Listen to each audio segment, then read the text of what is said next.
On this episode of the Prophetic Worship Podcast, join myself and Katie Rios as we talk about what it is to write with the prophets and write with the rebels. You are going to love this one. Well, hello and welcome to the Prophetic Worship Podcast. Today I am here, Ali McFarlane, and I am joined by one of my very best friends in all the world. Her name is Katie Rios. Katie, how are you? Oh my goodness. It is 7:45 in Nashville, Tennessee right now. So I'm good. I have some coffee. I had some time with Jesus and I'm happy to be here. Yeah, we are so happy to have you. For those of you who have never come across Katie's name before, she is a great friend of mine. We have been in relationship for about 5 years.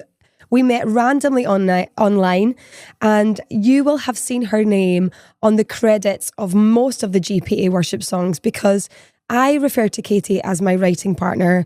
Emma refers to her as my writing partner. And it's just because we get on really well together in the writing space. And she is currently living in Tennessee, in the Nashville area. And of course, we're here in Scotland. So we are on Zoom, and she is 7:45 a.m. and I am currently at 12:45 a.m. because there's only a 5-hour time difference right now rather than a 6, which has really messed us up for the last month on our rights, hasn't it? Truly. I normally know what time to say, and I have to pull up my world clock now. Yes, I have to say, you are probably one of the many people who really help me to keep on top of my life. The admin portion, like Ali McFarlane, we are writing tonight at 8 p.m. with whoever we're writing with. Thanks, Katie. I'll be there. Like, fine. Ali doesn't know our publishing information, but I do. Yeah, she's typed my publishing information more times than I have by a mile. I think I only sent it to you once. And now you fill it in for me. Honestly, Jesus was kind when he linked us up. So let's just talk a little bit about our story. I really want to talk today about our writing process. We get so many questions about the writing process and how we have come to write these songs that we're writing, which for a lot of people seem really far out and a little bit unsingable for their congregations currently where they're at. But people are really loving the boundary pushing that we're doing in songwriting. And so we get asked about it a lot. But our story kind of starts 5 years ago, and I will tell a part of it and then you can jump in. But I was I just wasn't a songwriter. If you'd said to me, are you a songwriter? I just would have said, not really. I don't really think so, no. But I like to try. And I remember being in a wrestle in lockdown. I think I've told this story about 500 times, but being in this wrestle in lockdown, asking God, what is my next steps? What are you asking me to do? And him saying, I'm telling you nothing else until you do something with the word that you already have. And I was like, well, what's the word? And he was like, I called you to be a songwriter. And I kind of went, well, come on then, give me the songs. And he was really, very pastoral to me and said, Ali, I want you to treat this the same way you would treat it as if I had called you to be a surgeon. And I was convicted hardcore because in a way I just expected that it would fall into my lap. But on the back of that, I took every course, everything I could find on songwriting, especially on congregational songwriting, Christian songwriting. And I saw an advert for something come up on my Instagram. And I think it was Christy Knuckles was teaching, was it? Or was it Kristen DeMarco? One of those guys was teaching free a seminar. And it was in this thing called the 33-3 challenge. And I thought, well, what the heck? I might as well sign up and get it for free. So I got catapulted into this 1-week songwriting challenge where we were put into this Facebook group. Every night there was calls that we could learn something about songwriting on. And one of the days it was like, post something that you've written by yourself. And in the midst of this crazy process of me wrestling with God about what I was called to do, I had written this song and it basically said, what if I try and fail? And it was called Will You Be Glorified? I was like, Like, what if I fail? Will you still be glorified? And just this wrestle on my insides with feeling like I wanted to take steps forward, but always then taking the steps back and feeling like I was going nowhere, even though I was trying to move. And it really resonated with people on this platform. And then I started getting tags, and it was like, you should write with this girl, Katie Rios. And there you were. What was your experience of that? Yeah, it was kind of similar. So I had been writing with my church for my church for about 2 years. Mm-hmm. But same thing, if you would have asked me if I was a songwriter, I would have said no. Because I Mm-hmm. was writing with a guy who had been writing his whole life, was a recording artist for 10 years. Mm-hmm. The other guy we were writing with was brilliant at everything he did. And I would have said I'm not a songwriter, and came across this 33-3 challenge on Facebook. And I had a similar experience too. I saw that a vocal coach was giving a seminar, and I thought, Yeah. I'm not a songwriter, but I'm a worship leader who wants to grow vocally. So I'm going to go to this challenge because I'm not a songwriter. I just want vocal lessons. Yeah. Uh, and I got totally bamboozled. And on the first session, Meredith Andrews spoke, and she Yes. had shared prophetically a word that I had received in the Philippines 10 years prior. I was like, I think that God wants me here. And same thing, share something that you've written by yourself. I had one song that I had written by myself, everything else was co-written. Mm-hmm. And I shared it thinking, this is not good because I didn't write it with the other guys. Yeah. And same thing, like people are commenting, I want to do this in my church. Give me the chart. Yeah. Second day in this challenge, and same thing, I'd seen your song, and I thought, oh my gosh, this girl is so anointed, and this song is so good, and there's 2,000 people in this group, and Yeah. so the song is going to be great. And yours just stood out, and this other girl that we wrote with, Sharon, both of those songs stood out, and Yeah. everyone was kind of tagging us in each other's posts. And I thought, well, these girls are way out of my league, but I think that I'm supposed to write with people. And Yeah. so I messaged you guys on Facebook and was like, do you want to write with me? And the rest Yeah. is history. The rest is history. I mean, we got on that first write. I remember being so insecure because I just thought these girls are actual songwriters and they're American. And what the heck? Like in Scotland, you literally would wait for like a whole year to come around so that you could like sit in a room with a bunch of people. I had no idea that you could songwrite online and have just as good as an experience. In fact, sometimes a better experience, because the ability to mute and come up with an idea and then unmute, and you weren't having to like have the vulnerability of thinking everything out loud all the time, actually worked really, really well. And of course, then I got hyperfixated on songwriting. It was lockdown. There was nothing else to do. I was being obedient to the word of the Lord. And I wrote every single day for just about a year. I think you were in a similar boat, but you were always on a call with me at least once a week, probably twice a week in those days. And we really haven't dropped that since. There have been a few moments where we've done a couple of months of just having a break from being creative. Sometimes you just need to have a moment to gather some ideas and to really figure out what God's saying for the next season. But we always come back to it like clockwork, and we're in and out of writes at least once a week, if not twice a week. And you have been with me on this journey through being literally a local church worship leader who, when you met me, had left the local church and literally had nowhere to lead worship. So I didn't lead worship for a whole year. Yeah. When we were in lockdown, I actually had burnout, and it was pretty gnarly. And we became really good friends because there's something really safe about us not knowing anyone in each other's circle, right?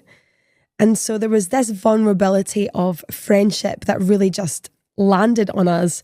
And we have walked each other through some of the most difficult seasons of our lives. We've prophesied over one another over Zoom calls. We've prayed like ferociously over one another on Zoom calls, you know, and it's been one of the greatest joys of my life to be a part of this relationship. And of course, we were almost 5 years in and we had not met each other. Yes. But last month, we got there and we met each other in the airport. It was kind of the biggest event of our lives and the biggest non-event of our lives. Totally. It was like, Natural. like, oh my gosh, oh my gosh, oh my gosh, hug. And then straight into like, oh yeah, we're best friends and this is so normal. We stayed in a hotel room for a week together, didn't bat an eyelid.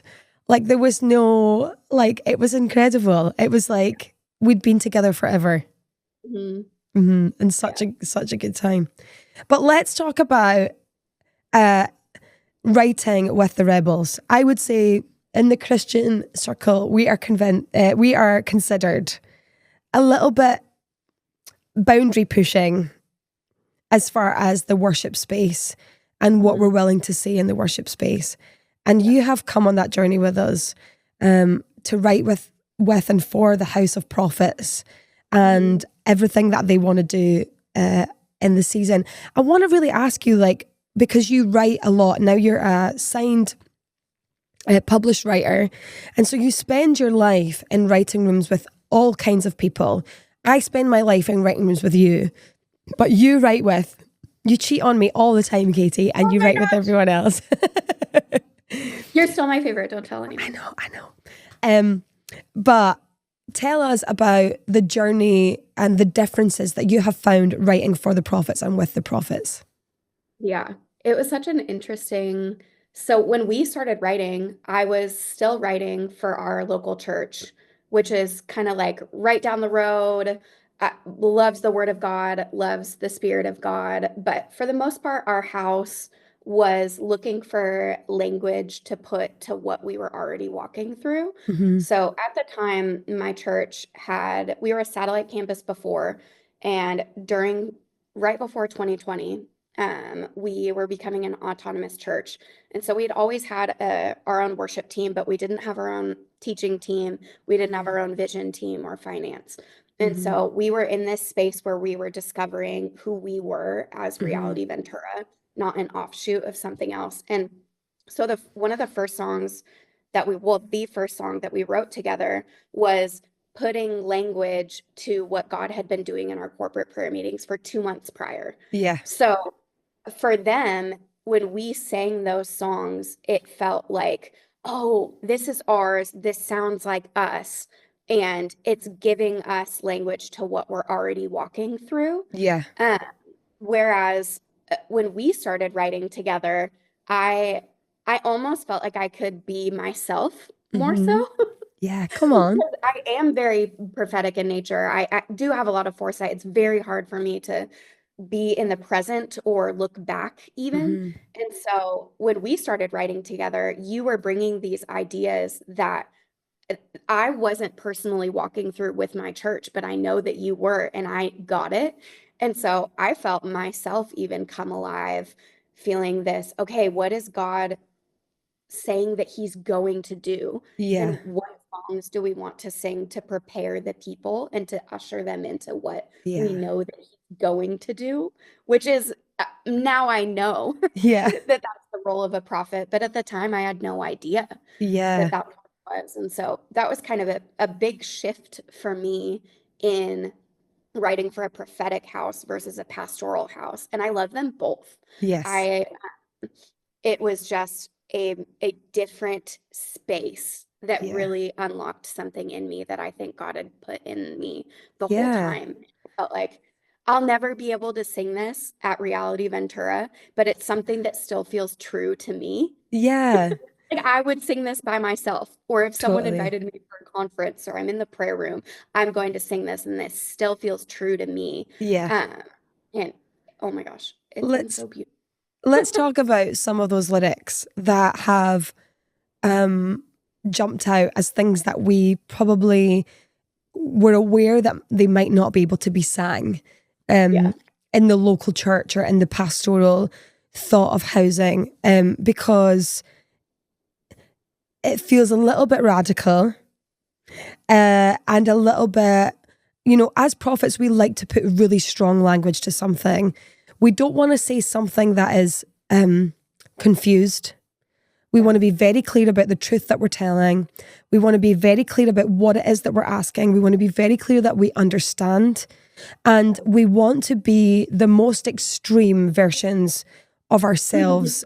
And obviously, there is also a difference that we could probably talk about, which is writing for the local church and then writing for a global ministry. So true. Because the local church, there is a certain element of pastoral care that has to go into every element of what you do. We understand as a prophetic ministry that goes out to the world, to the nations, that we have to represent something in its absolute extreme measure that the local church might catch 10% of what it is that we're doing. And so we're not afraid of the language that says the most extreme version of the truth that we're telling. What are some of the most radical lyrics that you feel like we've written together? Yeah.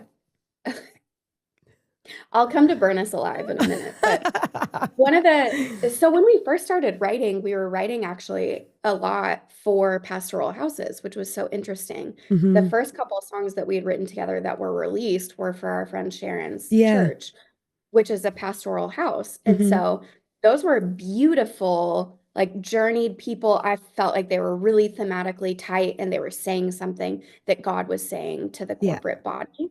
But there weren't, I refer to them as spicy lyrics. I don't know where I picked that up, but there was not a ton of spicy language and they were what they needed to be. Yeah. And I remember Holy One of Israel, Allie had been shopping this idea around to every write we were in. She goes, I want to write about the robe dipped in blood from Revelation 19. And I am in.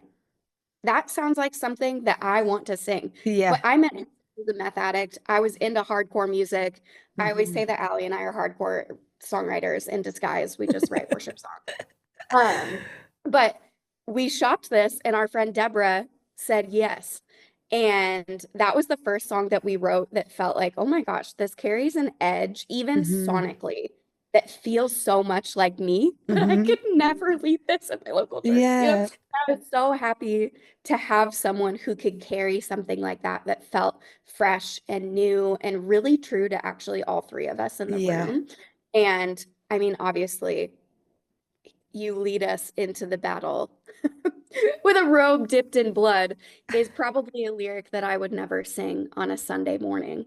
Yeah. But that was the first one that I felt like I could never lead this, but I am so almost more proud of this than anything that I've written. Yeah. And I remember sending it to a few people in my local congregation and them kind of not getting it. Yeah. And it didn't make me feel any type of way. It was just like, oh, this is different.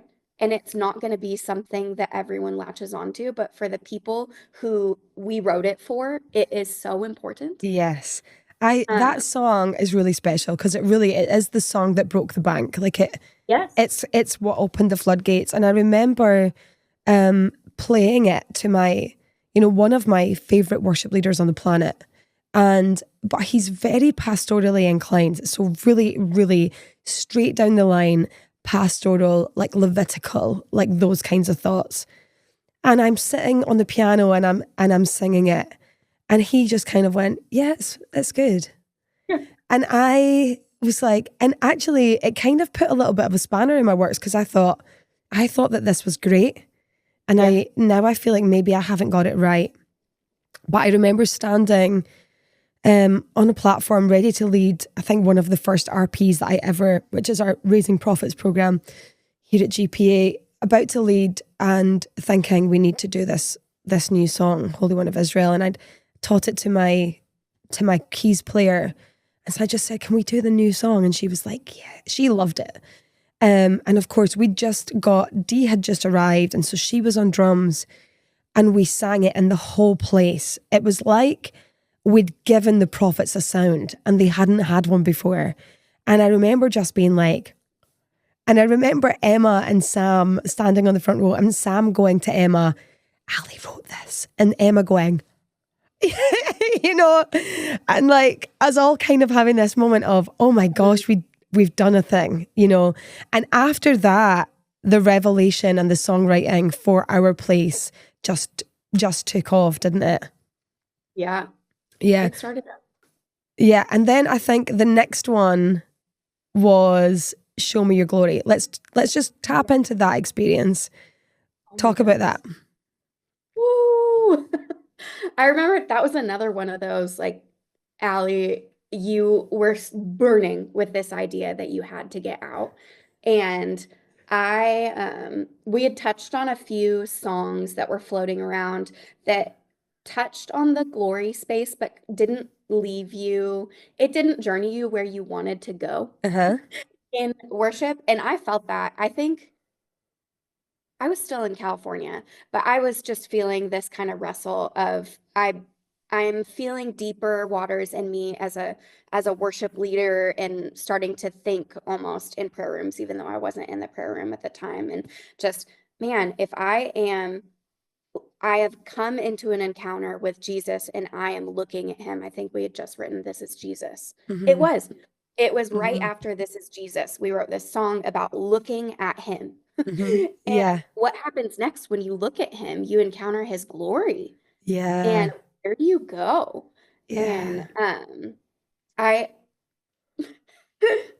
you'll probably say something about this too, but we wrote the song with verses We that did. no one knows about, and two different pre-choruses and a different bridge.